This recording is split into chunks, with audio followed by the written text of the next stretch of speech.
지금 제가 보여드린 이 10개 회사는 대한민국을 대표하는 우량주로 추천을 그동안 했던 기업들이거든요. 자, 이런 기업들이 이렇게 10년을 투자했는데 왜 이 모양이냐. 네, 여러분 안녕하십니까. 돈줄남 김경필입니다. 오늘 제가 말씀드리려고 하는 건 금리 인상이 과연 주가 하락과 어떤 관계가 있는지. 자, 요번에 미국의 고용지표 발표가 있었는데 굉장히 생각보다 좋은 결과가 나왔습니다. 거의 완전 고용에 가까울 정도로 고용률이 굉장히 좋다. 이런 내용이 나왔는데 그 뉴스가 나오자마자 나스닥이 아주 엄청나게 폭락을 했습니다. 이게 왜 그러느냐 봤더니 결국은 고용률이 좀 좋다라는 거는 연준의 금리 인상 속도가 높아질 거다. 이렇게 생각을 한 거예요. 그러니까 시장이 어느 쪽을 받아들이느냐에 따라서 항상 반응이 예상한 거랑은 좀 다르게 움직일 때가 있다. 그래서 오늘은 금리 인상 오히려 주가 상승을 이끄는 경우도 많다.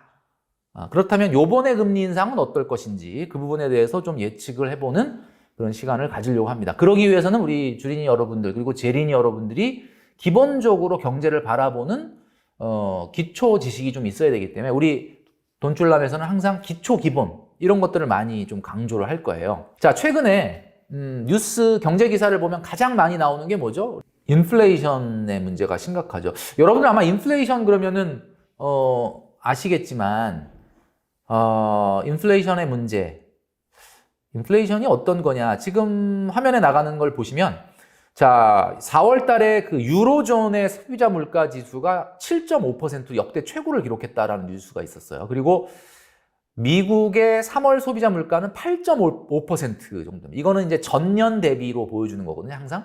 그러니까 물가가 8.5% 소비자 물가 지수가 40년 만에 최대치다라고 보여지고 있고. 우리나라는 어떠냐? 우리나라도 3월에 소비자 물가 지수가 4.1% 정도 상승했습니다.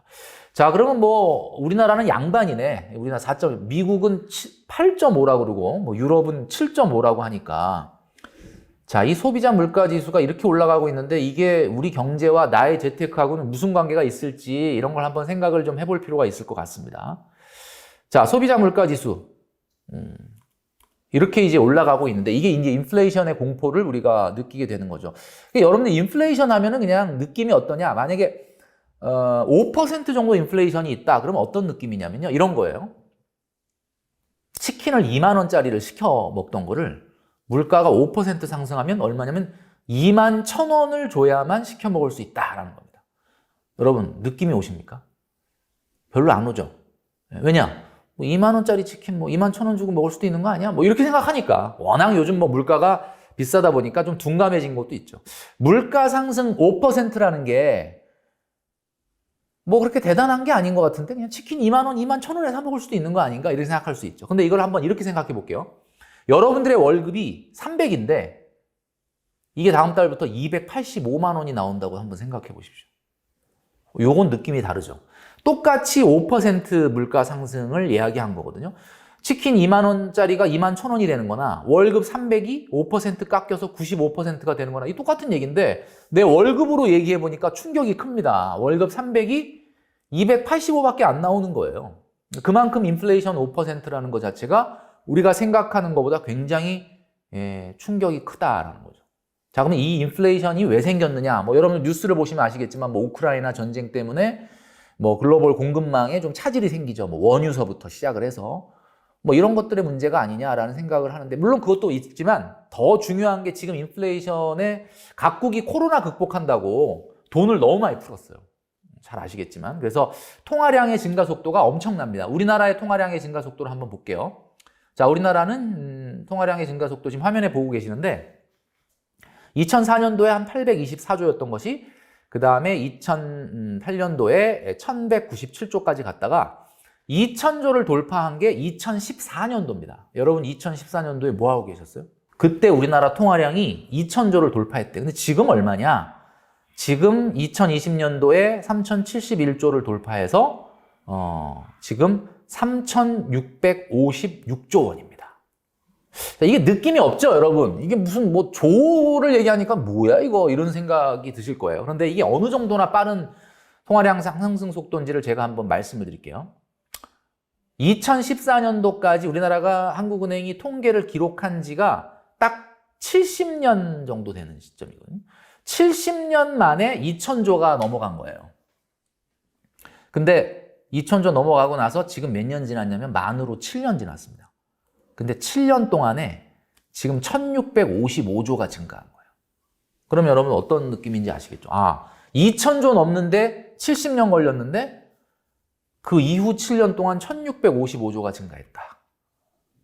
이 속도는 뭐 전 세계 OECD 국가 중에서도 상당히 빠른 편에 속합니다. 그러니까 우리나라도 인플레이션이 없을 수가 없는 거죠. 그러니까 소위 말하는 지금 뭐 주식이든 아파트, 부동산이든 굉장히 가격이 많이 올라 있는데, 물론 뭐 주식은 좀 조정을 받고는 있지만, 이렇게 자산 가격이 많이 올라가게 된 원인은 뭐냐? 2,000조 시대의 아파트 값과 4,000조 시대의 아파트 값은 당연히 다를 수밖에 없는 겁니다. 그래서 기본적으로 뭐 지금 우크라이나 전쟁 때문에 공급망에 문제가 있고 뭐 이런 것도 인플레이션의 원인이지만, 사실 그 근간에는 통화량의 증가 속도가 빠르다라는 거죠.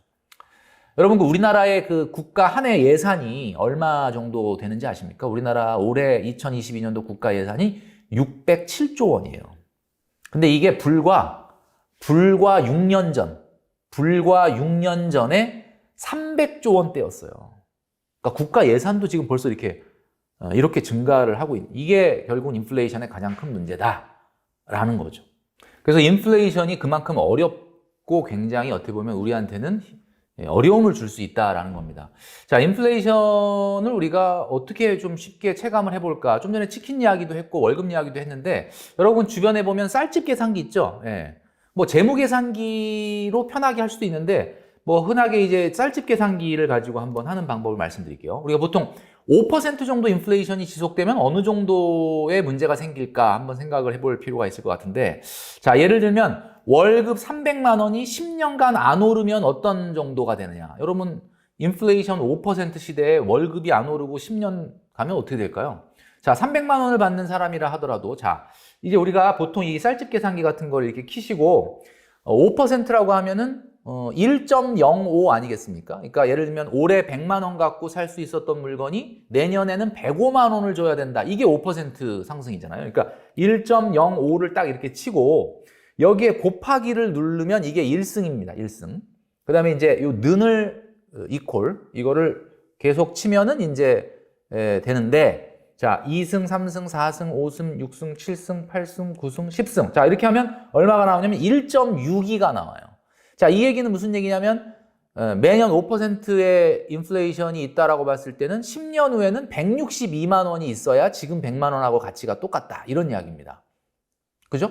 자, 그러면 이 1.62가 162만 원이 있어야 지금 100만 원하고 똑같다. 이런 이야기는 결국 300만 원을 1.62로 나누면 지금 현재 가치가 되는 겁니다. 300만 원 나누기 1.62. 자, 185만 원. 그러니까 300만 원을 받는데 월급이 안 오르고 그냥 10년을 가면 그 10년 후에 300만 원은 지금 185만 원밖에 안 된다. 이런 이야기죠. 그러니까 사실 인플레이션 5%라는 게 별게 아닌 게 아니에요. 지금 이 인플레이션이 그만큼 무서운 거거든요. 이거 기업들의 실적도 지금 매년 100만 원을 버는 기업이 있다 그러면, 성장을 안 한다 그러면 1년 후에는 어떻게 보면 62%밖에 안 되는, 지금 이게 인플레이션이 그만큼 무섭다라는 거죠. 그래서 이게 이제 어떻게 보면 자, 그러면 지난 우리가 10년 동안은 그러면 우리나라 인플레이션 얼마나 됐느냐? 사실 5%까지는 안 됐죠, 그동안에. 그러니까 지금 우리 인플레이션 속도를 보면은 3, 4% 정도는 평균 됐을 것 같은데, 그러면 예를 들면 1.04로 10승을 가면 어떻게 될까? 2, 3, 4, 5, 6, 7, 8, 9, 10.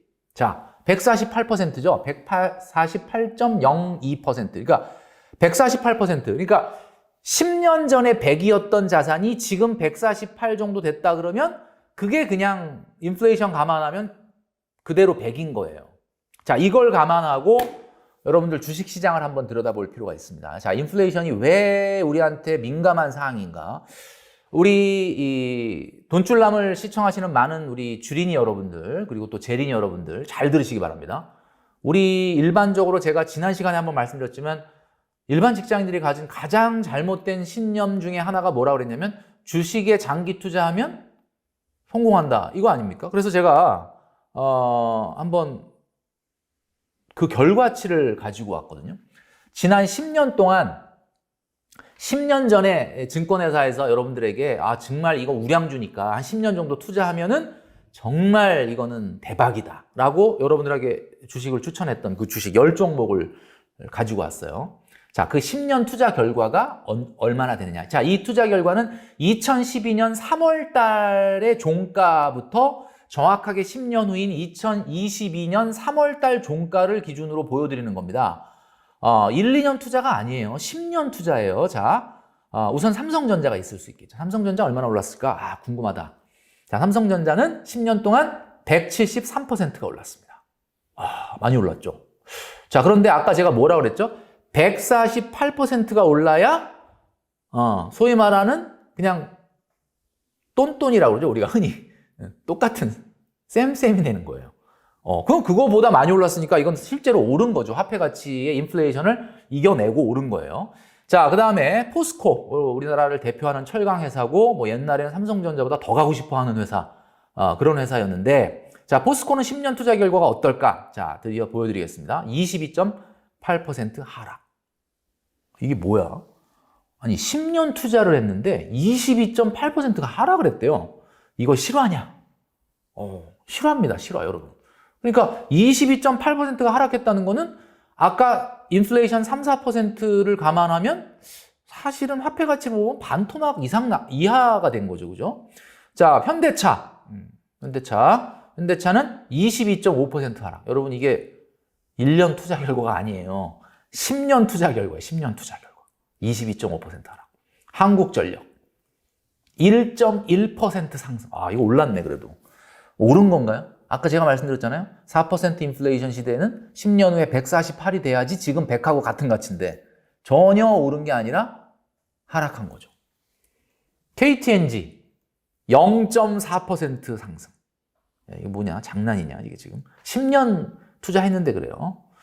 자, 네이버 한번 볼까요? 네이버는 317% 상승. 와, 이건 훌륭하다. 148% 인플레이션을 감안하고도 굉장히 많이 올랐죠. 이게 삼성전자보다 더 많이 올랐네. 네이버에만 그냥 확 몰빵했었으면 지금 괜찮았겠네. 그죠? 근데 여러분들, 이런 주식이 없는 건 아니에요. 그죠? 있기는 있는데. 자, 그 다음에 현대모비스. 참 좋은 주식으로 알려져 있는데 10년 투자 결과 24.9% 하락입니다. 자, 그 다음에 현대상선 HMM으로 회사 이름을 바꿨죠. 83.9% 하락. 야, 이거 뭐냐? 10년 투자한데 83.9% 하락해. 네, 할 말이 없네. 대한항공, 대한민국의 국적기 대표적인 항공사인데 그동안에 얼마나 우리가 여행 많이 다녔습니까? 이 대한항공 진짜, 그죠? 10년 투자 결과 어떤가? 12.1% 하락입니다. 12.1% 하락은 양반이네, 진짜 이게 보니까. 그 다음에 삼성생명, 대한민국의 대표적인 금융회사죠. 또 국민연금을 빼고는 삼성전자의 거의 1대 주주입니다. 가장 많이 가지고 있거든요. 어떻게 됐을까? 33.4% 하락입니다. 야, 여러분. 지금 제가 보여드린 이 10개 회사는 대한민국을 대표하는 우량주로 추천을 그동안 했던 기업들이거든요. 자, 이런 기업들이 이렇게 10년을 투자했는데 왜 이 모양이냐. 삼성전자하고 네이버 빼고는 오른 게 하나도 없어요. 한국전력과 KTNG는 올랐다고는 하지만 아까 제가 말씀드렸지만 인플레이션 3, 4% 시대에는 148% 이상을 올라야 그게 오른 거라고 말씀드렸잖아요. 자, 이런 결과가 왜 나타나는지. 그러니까 여러분들이 뭔가 머릿속에 무조건 그냥 장기 투자하면 그래도 주식은 꾸역꾸역 오른다라고 여러분들이 생각했던 이유가 완전히 상상했던 거랑 다르죠. 그동안에 코스피에 삼성전자가 차지하고 있는 비중이 한때는 30%였던 적도 있거든요. 시가총액이. 지금은 20%가 안 되지만 그러던 시절에 삼성전자 같은 이런 대형주가 올랐기 때문에 코스피 지수는 어쨌든 10년 동안 얼마나 올랐냐면 36.8%가 올랐습니다. 36.8%가 올랐다는 얘기는 뭐예요? 아까 인플레이션 4% 시대로 감안하면 하락한 거죠. 근데 어쨌든 겉으로 보이기에는 36.8%가 상승을 했으니까 많은 주린이 분들이 그래도 어쨌든 지수가 그렇게 올라가는 걸 보면 그래도 주식시장에 꾸역꾸역 장기 투자하면 오르는 거 아니냐라고 얘기하시겠지만 그게 아니라는 이야기입니다. 그러니까 여러분들이 무턱대고 재테크를 했다가는 안 된다라는 겁니다. 자, 그러면 주가란 성장을 하면 올라가는 거 아닌가요? 라고 말씀하시는 우리 주린이 여러분들이 많이 있는데 오늘 그 기본 고정관념을 깨뜨리셔야 된다라는 거. 자, 주가란 성장한다고 무조건 오르는 게 아닙니다. 그러면 어떤 경우에 오르나요? 자, 여러분 이걸 기억하셔야 돼요. 시장에 기대를 뛰어넘는 성장이 있을 때만 비로소 오릅니다. 자, 그럼 우리 돈줄람에서 앞으로 다뤄야 될 내용은 뭐냐? 여태까지 여러분들 그것만 관심이 있었죠. 이 회사가 과연 돈을 벌 거냐? 얼마나 성장할 거냐? 작년보다 얼마나 이익이 늘어날 거냐? 그죠? 여러분들 그게 관심이죠. 그게 주가를 움직인다고 생각을 했죠. 근데 아니었던 거예요. 그럼 아까 우리 좀 전에 봤던 10개 회사, 뭐 적자 내는 회사인가요? 뭐 맨날 막 적자 나고 아니잖아요. 돈을 벌잖아요. 직원들 월급 주고 경비 쓰고 다 하고 배당하고 나서도 수익이 남잖아요. 근데 그런 회사인데 왜 주가는 10년 동안 반토막이 나거나 아니면 그렇게 많은 하락이 있었느냐? 여러분 성장한다고 주가가 올라간다는 건 말도 안 되는 얘기입니다. 자, 그래서 여러분들 여태까지 여러분들이 주식 공부한다고 맨날 들여다본 게 뭐예요? 이 기업이 앞으로 EPS, 주당 순이익이 늘어날 거냐? 실적이 어떠냐? 앞으로 전망이 어떠냐? 이것만 맨날, 물론 그것도 중요하긴 하죠. 앞으로 삼성전자가 뭐 반도체, 메모리 쪽이 어떻게 될 거냐? 뭐 돈을 얼마 벌 거냐? 다음 분기에 실적이 어떨 거냐? 당연히 중요합니다. 그런데 문제는 자, 여기서 여러분들이 꼭 기억하셔야 되는 것은 시장의 기대를 뛰어넘는 성장이 있을 때만 주가가 오르기 때문에 우리가 연구해야 되는 거는 시장의 기대가 어디로 가느냐. 이걸 얘기해야 되는 거죠. 그럼 시장의 기대가 뭡니까? 사람들이 그 주식에 대해서, 그 부동산에 대해서 가지고 있는 기본적인 기대치, 그거를 볼 수 있어야만 우리가 주가를 파악할 수 있다라는 거죠. 자, 그럼 어느 때에 사람들이, 투자자들이 기대치가 올라가고 언제 기대치가 떨어지는지 이걸 한번 생각을 해볼 필요가 있을 것 같아요. 시장의 금리가 올라간다는 건 여러분들 어떤 의미냐면요.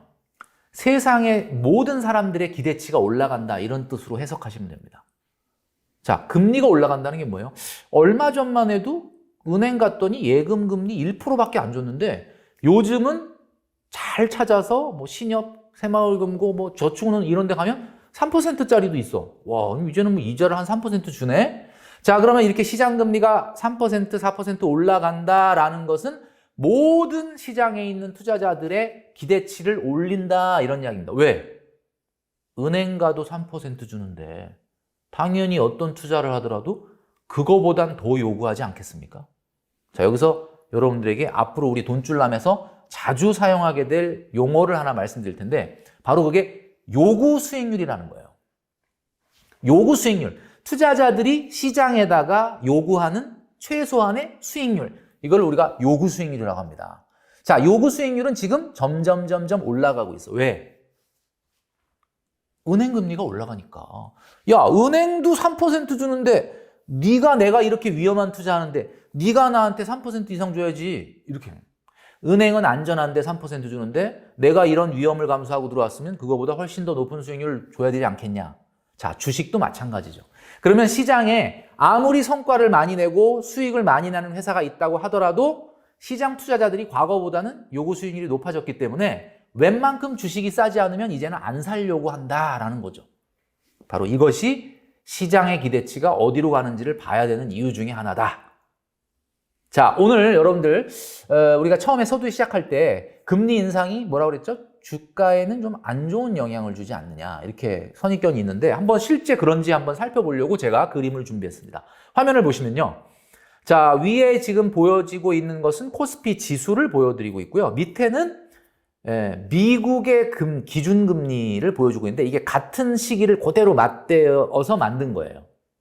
자, 왜냐하면 우리나라는 아무래도 금리가 우리 통화정책이라는 게 우리 내부 사정도 있지만 사실은 미국 금리를 많이 쫓아다니죠. 미국이 올리면 우리도 올리고 미국이 떨어뜨리면 우리도 떨어뜨립니다. 아시겠지만 자, 미국의 기준금리 언제 떨어졌는지 보기 전에 우리나라 이 코스피 지수는 어쨌든 이렇게 우상향을 했죠. 아까 우리 봤던 것처럼 10년 동안 뭐 36.8%가 올랐다 그랬고, 자, 1990년대 초반부터 한번 살펴보면 여러 가지 일이 있었어요. 일단 90년대 중반에 닷컴 버블이 꺼지면서 주가가 대폭락을 했던 걸 경험했었습니다. 그 다음에 IMF 위기 때 굉장히 어려웠고, 그 다음에 또 카드 사태 때 또 상당히 주가가 많이 밀렸던 기억이 있고요. 금융위기. 아마 여러분들은 최근에 주식시장에 입문했기 때문에 이게 뭐야? 이렇게. 저는 그냥 온몸으로 이걸 다 느낀 사람 중에 하나인데. 미국의 금융위기 잘 알고 있는 이때도 상당히 주가가 많이 빠졌고요. 유럽의 재정위기 한 2차례 있었는데 그때도 약간 주가가 힘들었고, 그때 이후로 코스피는 이렇게 들어 누워가지고 박스피라고 하는 어떤 그 별명을 얻은 적이 있었습니다. 거의 4년 동안을 그냥 뭐 오르지도 않고 내리지도 않고 계속 이렇게 누워있는 기울기. 자, 그 다음에 이제 2017년 성장률 회의론으로 인해서 주가가 또 상당히 밀렸던 적이 있었고요. 그 이후에는 한일 무역 갈등이라는 게 있었죠. 그 다음에 우리가 잘 알고 있는 코로나 팬데믹도 있었고, 이런 여러 가지 상황들이 있었는데, 자, 일단 미국의 금리 인상 시기와 우리나라의 그 주식은 어떻게 움직였는지를 한번 볼게요. 먼저 반대로 금리가 인하된 시기를 보도록 하겠습니다. 여러분 잘 보십시오. 금리가 굉장히 많이 인하된 시기가 몇 번 있었는데, 자, 우리가 5년, 6년도에 있었던 금리가 엄청나게 하락했던 시기가 있어요. 이 그림에서 지금 보시는 것처럼 금리가 이렇게 하락했으면 주가는 좋아야 되죠. 근데 그때 우리나라 주가가 어떻게 움직였냐면 별로 반응을 안 하는 걸 알 수가 있습니다. 별로 그렇게 주가 금리 엄청나게 인하했는데 그렇게 그때는 뭐 당시에 카드 사태 직후라서 그런지 모르겠는데, 자, 그 다음에 2008년도 금융위기 이후에 금리를 엄청나게 다운시킨 적이 있죠. 마이너스에 가까울 정도로 금리를 양적 완화를 시작하면서 금리를 인하했었어요. 자, 이때 어땠느냐?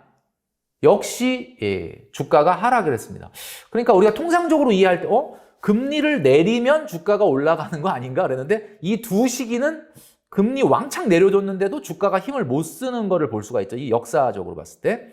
그 다음에 코로나 팬데믹과 더불어서, 사실은 이게 코로나 팬데믹 이전에 금리를 미국이 이제 조금 인하하는 계획이 있었는데, 코로나가 생기면서 이제 본격적으로 금리를 다운시켰던 적이 있었죠. 2020년. 자, 역시 주가는 그때 하락을 했습니다.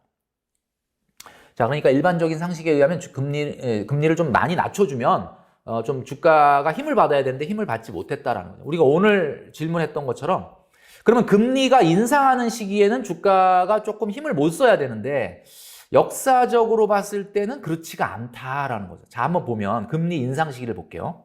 1994년도에 금리를 한번 세게 올린 적이 있거든요. 보시면 아시겠지만 이게 그래프상으로는 여러분들이 뭐 많이 안 올린 거 아닌가 생각하는데 2.5%였던 기준금리를 6%까지 올린 거예요. 굉장히 많이 올린 건데, 요때 우리나라 주가는 세게 한번 붙었다는 거죠. 그죠? 그리고 또 한 번 세게 금리를 올린 적이 있었는데 그게 바로 2004년입니다.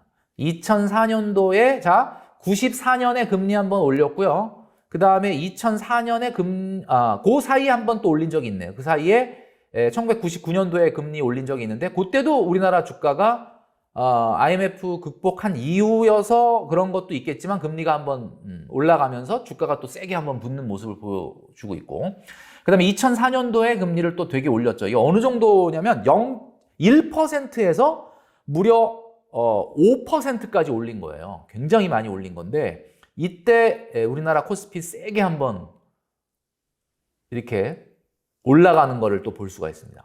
여기까지 보면은, 야, 이거 뭐야? 금리가 오히려 오르니까 우리나라 주식이 좀 많이 오르네. 이렇게 이제 우리가 볼 수가 있는 거죠. 자, 그러니까 여러분, 그러니까 일반론적으로 봤을 때 금리 오르면 주가가 부담되니까 주가는 좀 약해지고, 금리 떨어뜨리면 주가에는 굉장히 반가운 뉴스니까 올라간다. 이렇게 기계적으로 반응해서는 절대 안 됩니다. 여러분들이 기본적으로 내가 관심을 갖고 있는 회사에 대해서 뭐 실적이 어떻고 업황이 어떻고 이것도 중요하지만, 그 전에 먼저 봐야 되는 것이 여러분들이 세계 경제의 흐름, 경기가 지금 좋아지는지 나빠지는지, 이런 기본적인 환경에 대해서 더 관심을 가져야 여러분들이 주식 투자에 성공할 수 있다는 거예요. 그래서 일단 기본적으로 과거는 주로 금리 인상이 되는 시기에는 오히려 우리나라 주식이 세게 한번 붙는 그런 상승 기류가 붙는 그런 모양새였다라는 겁니다. 그게 왜 그러느냐? 금리를 올릴 수 있다라는 건 그나마 그래도 이제 조금 경기가 좋아진다라는 거를 먼저 반영하는 걸 수도 있죠.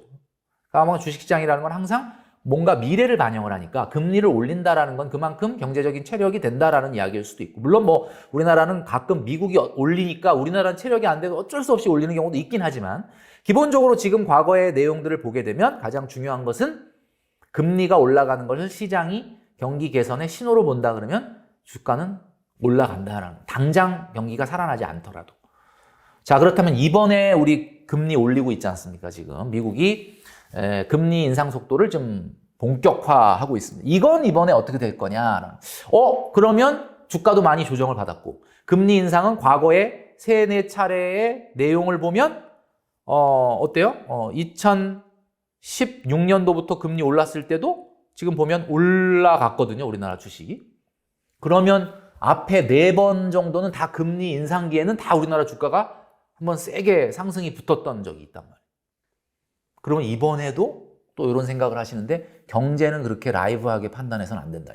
지난 4번이 그랬으니까 이번도 무조건 그럴 거야 라고 생각하는데 그게 아니다라는 거죠.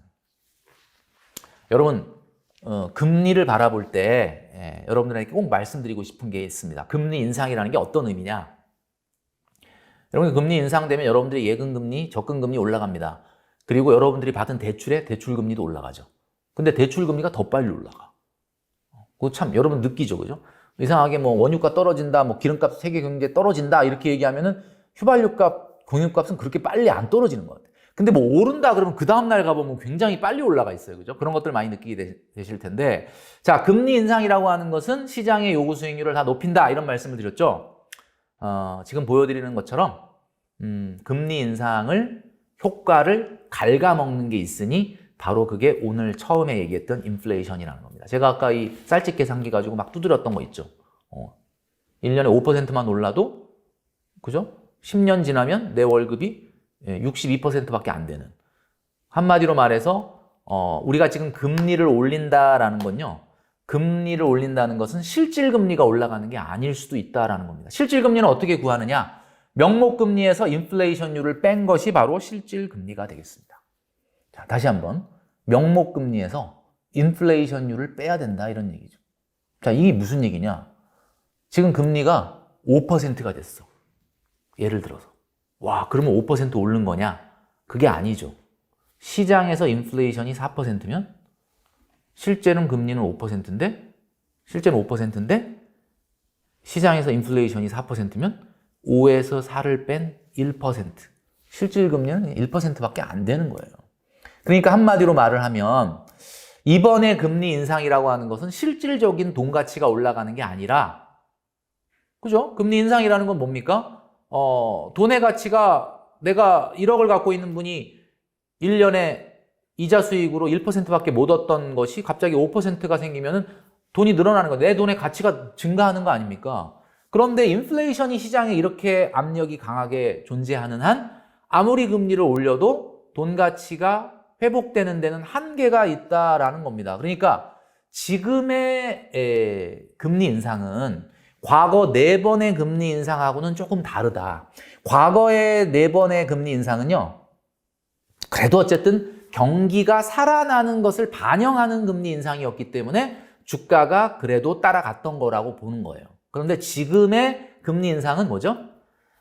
너무나 폭발적인 이 인플레이션을 방어하기 위해서 억지로 올리는 금리 인상이기 때문에 과거 4번처럼 세게 한번 주가가 붙을 가능성이 저는 상대적으로 적다라고 생각을 하는 거죠. 그렇다고 뭐 주가가 절대 안 오른다, 뭐 이렇게 단정 지을 수는 없는데, 실제 당분간 한동안은 금리 인상이 이어지더라도 이게 경기가 좋아지는구나라는 신호라기보다는 너무나 확대되고 있는 시장의 인플레이션을 잡기 위한 고육지책일 가능성이 높기 때문에, 여러분들 지금의 금리 인상은 앞에 30년간 있었던 4번의 큰 금리 인상과는 조금 결이 다르다라고 볼 수 있다라는 겁니다. 이 점을 여러분들이 꼭 기억을 하시고요. 그렇다면 지금 주식에 돈이 물려있는 우리 주리님, 그러면 이거 어떻게 해야 되냐, 라고 하는 고민이 깊어지는 거고, 그 다음에 이제 뭔가 현금으로 종목을 바꿔놔서 이제 투자 여력이 있는 분, 이제 이 정도 떨어졌으면 좀 이제 사야 되는 건가? 라고 하는 두 경우가 좀 다르겠지만, 여전히 좀 신중해야 될 필요가 있다라는 말씀을 좀 드리고 싶어요. 그래서 개인적으로 봤을 때는 그 이번 금리 인상은 경기가 막 개선되는 국면에서 발생하는 금리 인상이 아닌 어쩔 수 없이 인플레이션을 방어하기 위한 금리 인상이다 보니까 주가의 상승은 당분간은 좀 쉽지 않을 가능성이 높다라는 게 돈줄남의 생각이다라는 점을 말씀드립니다. 그리고 앞으로 우리 돈줄남 시간을 통해서 그러면 금리 인상을 바라볼 때 그냥 금리는 그냥 금리, 뭐 주가는 그냥 주가, 그 다음에 환율은 그냥 환율 이렇게 보는 게 아니라 그 이면에 어떠한 움직임이 있는 건지, 그리고 지금의 금리 인상, 지금의 금리 인하, 뭐 지금의 주가 상승, 지금의 주가 인하 이런 것들이 시장에서 어떻게 반응을 시장이 바라보는지를 조금 더 여러분들이 면밀히 바라볼 수 있는 여러분들이 되면은 좀 좋겠다라는 부분을 마지막으로 말씀드립니다. 다음 시간에 좀 더 어떤 재테크를 해야 될지에 대해서 이어서 계속 말씀드릴 테니까 돈줄남 놓치지 마시고 구독과 좋아요 그리고 알람 설정까지 꼭 부탁드립니다.